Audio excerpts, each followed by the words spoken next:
প্রতিদিন গরম পানি পান করলে দেহে কি কি পরিবর্তন ঘটে?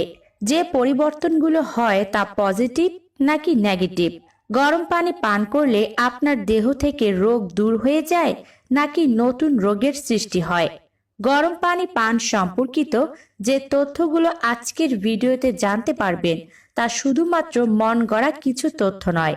এটা সম্পূর্ণ আধুনিক চিকিৎসা বিজ্ঞানের তথ্য এবং এই তথ্যগুলো বহু প্রাচীন কালের আয়ুর্বেদ শাস্ত্রেও একইভাবে বর্ণিত হয়েছে।